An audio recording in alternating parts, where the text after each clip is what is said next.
Hello guys and gals, welcome back to another episode of Haunted Gaming.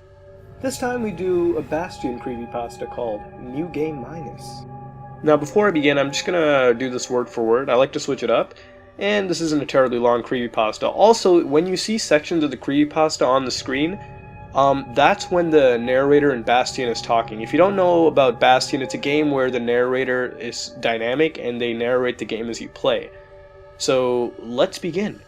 It started when my well-worn laptop finally gave out on me. Years of avid daily gaming finally caught up with it, resulting in heavy internal damage, or so they told me at the repair shop, and so I was left to search out a new computer to feed my gaming addictions. However, cash was tight, so I didn't have much to spend, which meant any decent rig was out of reach without months of saving. Months without a computer? Unacceptable. I quickly hit the used computer scene, pawn shops, flea markets, and eventually Craigslist, and after about a week of steadfast searching, I eventually struck gold on Craigslist, a high-dollar gaming laptop just being given away. I immediately contacted the poster and inquired about it. Fortunately, even though others had contacted the poster, the computer was still available due to the poster living in a somewhat remote location, and his reluctance to meet anyone halfway. I didn't care. I quickly set up a meeting for later that day, and drove over as soon as I could. Arriving at the location, I had to agree with the others who had contacted the poster. It took me hours to arrive, and was located on the very edge of town. I pulled off the road onto the dirt path that served as a driveway. The house itself seemed to be part of a farm, although looking around it seemed the field had not been taken care of in years, heavily overgrown with grass and weeds. I parked and approached the door, but before I reached the old porch, a bearded man, perhaps in his late 50s, opened the door. I greeted him and introduced myself. He nodded and invited me in to look at the computer. Barely containing my excitement, I followed along behind him as he led me to the room towards the back of the house.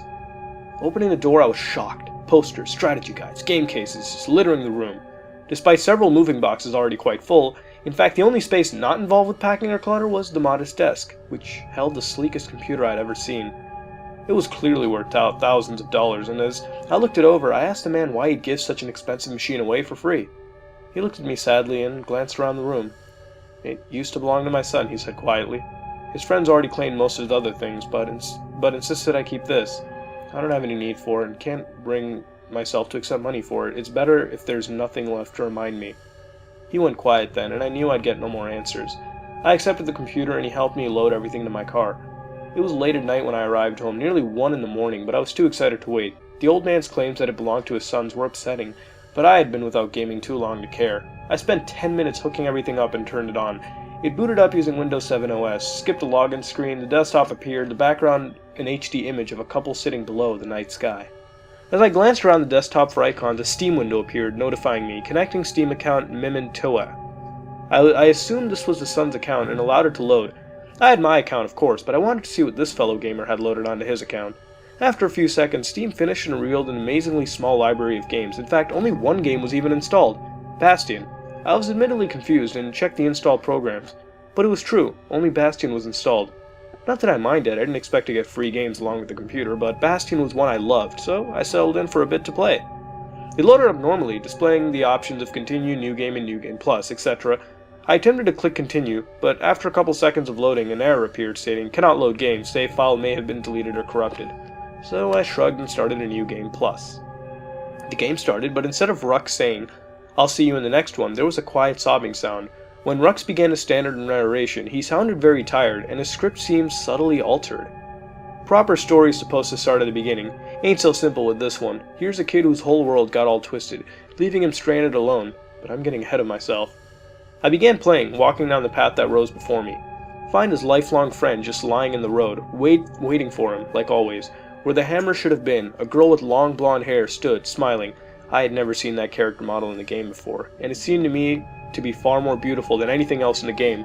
As I approached her, she faded out, replaced by the hammer, which sported a golden sheen that matched the girl's hair. I grew excited at this point, as I realized it must have been a modded game, an excellently polished one as well, to have a voice actor and graphic artist so close to the original. I continued playing until I got to the saloon. He sets foot inside one of his favorite watering holes. Inside his lifelong friend, she's already had a few. The girl was sitting at the bar, but began fading as soon as the screen loaded. The girl fascinated me. She was clearly the center point of this mod, but why? I jumped out the window to progress and landed in the sundown path. Couples walk down the sundown path. She invites him for a stroll. The girl was walking down the path as the kid pulled himself up. I followed after, eventually reaching the sky bridge. I took it and flew into the air. I landed in an area I'd never seen before, in a different style from the usual area, solid ground as opposed to a patchwork of squares. It was a night sky, full of stars and a moon, hanging large in the sky. The girl was sitting on the grass, looking up the stairs. I walked over next to her and sat down. And they all lived happily ever after. The screen slowly faded to black, I smiled. That was sort of a touching ending. Nah, just kidding. Red splashed across the screen, dark and wet. The female scream pierced my ears and I jumped in my chair. The screen faded in onto the street, the girl lying in the middle with blood pooling around. The narrator picked up again, his voice now cruel and vicious. Finds his lifelong friend just lying in the road, waiting for him no longer. I walked over to the body and the scene changed again. It was a field, the kid standing in front of a headstone. He looked visibly depressed and tears flowed down his face. Proper story is supposed to start at the beginning. Ain't so simple with this one. His story starts with an ending. Goes to see what's left of his lifelong friend, cold and buried in the ground. Looking at the scene, it seemed familiar, but I couldn't place it. The screen faded to another scene. It was a room very dark, lit only by the glow of a screen. The kid was barely more than a silhouette, slumped over a desk. He looked extremely depressed, and the narrator came again. Here's a kid whose whole world got all twisted, leaving him stranded alone. What's there left to do when your world's come undone?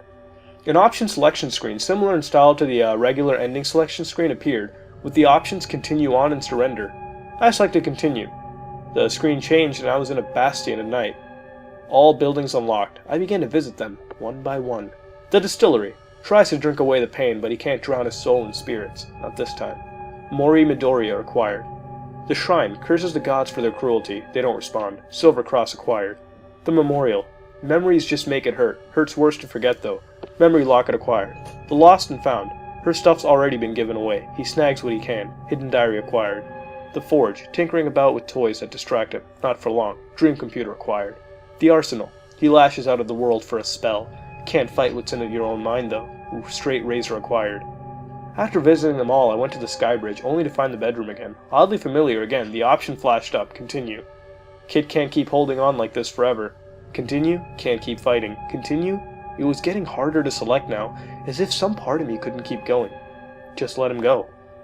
Continue. The kid looked at me, directly at me, as if he could see through the screen. His eyes held so much pain and suffering I almost couldn't bear it. There's only one way out now. The option screen again. Just the option. Surrender. It took me to the main menu screen. New Game Plus had been replaced with New Game Minus. I chose it. What else could I do? From behind me the narrator came, voice dry and raspy.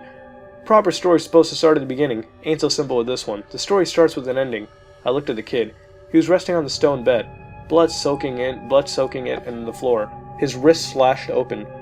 Here's a kid whose whole world got all twisted, leaving him stranded alone in the world without love.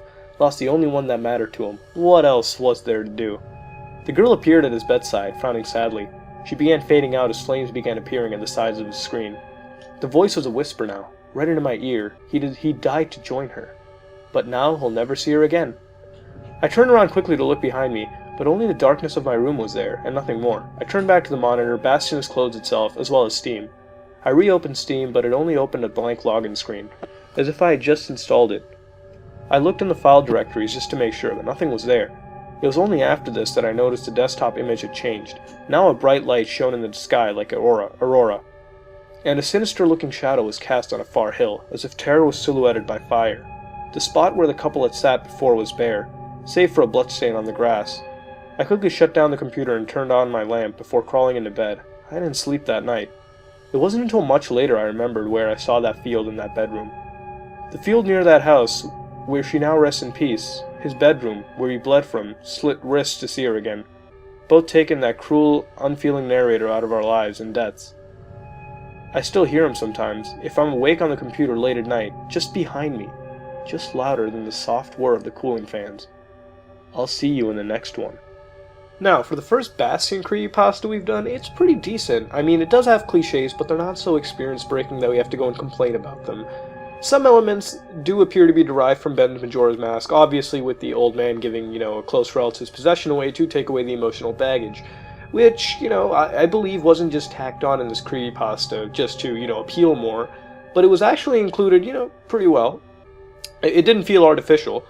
But what the player seems to do is kind of dumb. I mean, go somewhere in a remote part of town, looking for a free gaming laptop, even going so much so into the place in the very back of the house. I mean, I don't know. I wouldn't do that. I wouldn't do that if I were you. Elements, again, there are elements that are also taken from knob.exe, specifically with the real-life locations in the game that are portrayed. I know other creepypastas have done this, but I felt as though I could relate it more to the knob.exe one that we've done. And again, it didn't feel tacked on, but it was included very well, specifically with what, the overarching story was, with the two lovers. I thought that was pretty unique too. I mean, I didn't sort of see it at first, but halfway throughout the storyline, I sort of understood what was going on. Which, again, is pretty sad, but it's kind of unique instead of just being a hacked ROM that just, shows a screamer to the player. Or puts a plushie doll behind someone and just kills them, I don't know. At least it wasn't that. Again, another good use I found was the narrator in Bastion. Of course, if you don't know about the narrator, I believe it's dynamic. Again, I did not play too much of Bastion to know all about the narrator, but I do know that it is a dynamic narrator that narrates the game as you play. And I guess it was sort of cool to know that the narrator, I mean, in the creepypasta's details that these two lovers were taken away by the narrator, and, I guess I can sort of understand it. I mean, the narrator basically narrates the player's life and death throughout the game. So, I thought it was a pretty good use of the narrator instead of, again, just being tacked on for no use at all. Again, it had a cliffhanger ending, which I don't really enjoy too much, especially with the creepypasta. I don't know why people put cliffhanger endings, but if there's a possible sequel, I hope there is. Maybe if the author does make a sequel, or if a sequel exists already, it should be cool to see what happens next. But other than that, I really don't have much to say. And all I gotta ask you now is, what would you rate this creepypasta in? What would you change to make it better? If you like what you saw, then like, comment, and subscribe. This is me, Mudahar, from Some Ordinary Gamers, and I'm out.